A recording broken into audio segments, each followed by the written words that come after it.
जब हिरणाक्ष नाम का दानव धरती को आकाश से चुराकर समुद्र में कहीं छुपा दिया है, तब भगवान श्री विष्णु नारायण जी वारा अवतार लेकर धरती को समुद्र से निकालकर उसको आकाश में स्थापित करते हैं और दानव हिरण्याक्ष का वध कर देते हैं।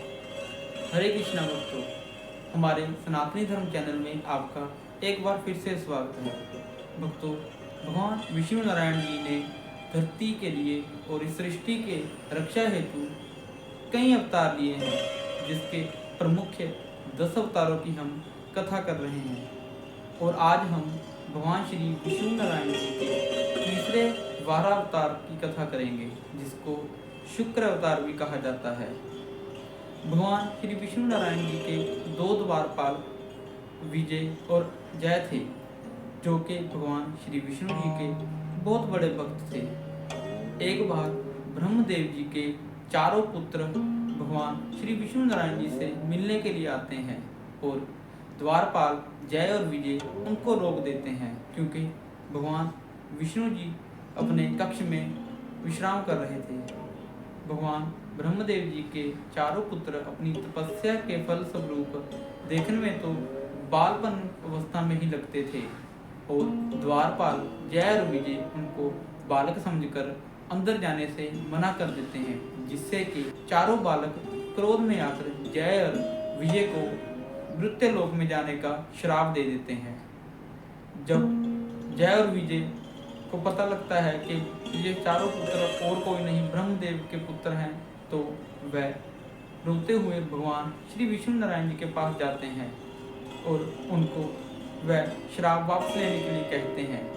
लेकिन भगवान विष्णु जी कहते हैं कि मैं उनका श्राप तो वापस नहीं ले सकता, लेकिन हाँ, मैं तुम्हें 2 मार्ग दिखा सकता हूँ। या तो तुम 7 जन्म धरती पर जन्म लेकर मेरी पूजा और आराधना करो, या फिर 3 जन्म मेरे दुश्मन बनकर धरती पर जन्म लो।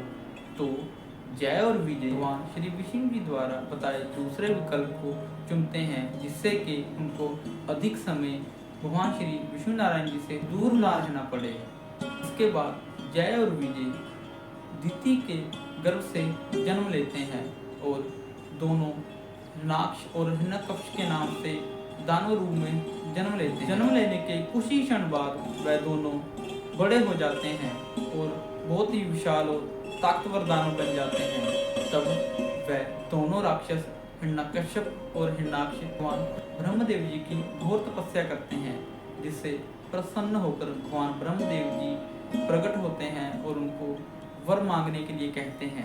इसके बाद हिरण्याक्ष और हिरण्यकश्यप भगवान को कहते हैं कि हमें इतना ताकतवर बना दो कि हमें कोई भी युद्ध में हरा ना पाए और कोई भी मार ना पाए। तो भगवान ब्रह्मदेव जी दोनों राक्षसों को वरदान देकर अंतर्ध्यान हो जाते हैं। इसके बाद हिरण्याक्ष बहुत ही अहंकार में आ जाता है और सभी मनुष्यों पर अत्याचार करना शुरू कर देता है, जिसके बाद उसके मन में विचार आता है कि वह तीनों लोक पर अपना अधिकार स्थापित करे। जिसके बाद हिरण्याक्ष नाम का राक्षस इंद्रलोक पर आक्रमण करके इंद्रलोक को अपने अधीन कर लेता है और उसके बाद वह पाताल लोक जाता है और वरुण देव को युद्ध के लिए आमंत्रण करता है। लेकिन वरुण देव युद्ध के लिए मना कर देते हैं और कहते हैं कि अगर युद्ध ही करना है तो भगवान श्री विष्णु नारायण जी से करो। तो जिसके बाद दोनों राक्षस नारद मुनि के पास जाते हैं और उनसे भगवान श्री विष्णु नारायण जी से मिलने के लिए कहते हैं। तो नारद मुनि जी कहते हैं कि श्री विष्णु नारायण जी से मिलने के लिए तुम्हें या तो उनकी तपस्या करनी पड़ेगी, या फिर कोई ऐसा काम करना पड़ेगा जिससे रुष्ट होकर वह प्रकट हो जाए।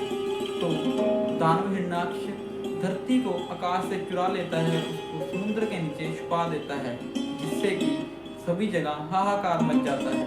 और ब्रह्मदेव भगवान विष्णु नारायण जी के पास जाकर इस सभी घटना को कहते हैं। तब भगवान श्री विष्णु नारायण जी वारा यानी के अवतार लेते हैं और धरती को समुद्र से निकालने के लिए जाते हैं। जब समुद्र में वारा अवतार धरती को अपने सींगों में उठाकर बाहर निकाल रहा होता है, तभी हिरण्याक्ष नाम का दानव पहुंच जाता है और भगवान श्री विष्णु नारायण जी को युद्ध के लिए ललकारता है। भगवान श्री विष्णु नारायण जी धरती को समुद्र से निकालकर आकाशगंगा में पुनः स्थापित कर देते हैं और दानव हिरण्याक्ष से युद्ध करते हैं और युद्ध में उसका वध कर देते हैं। इसके बाद वह अंतर्ध्यान हो जाते हैं। भक्तों, ये थी भगवान श्री विष्णु नारायण जी की 12 अवतार की कथा। आपको वीडियो कैसी लगी हो हमें कमेंट करके अवश्य बताएं और हमारे सनातनी धर्म चैनल को अवश्य सब्सक्राइब कर दें। मिलेंगे भगवान श्री विष्णु नारायण जी के चौथे स्वरूप, चौथे अवतार के साथ। हरे कृष्ण।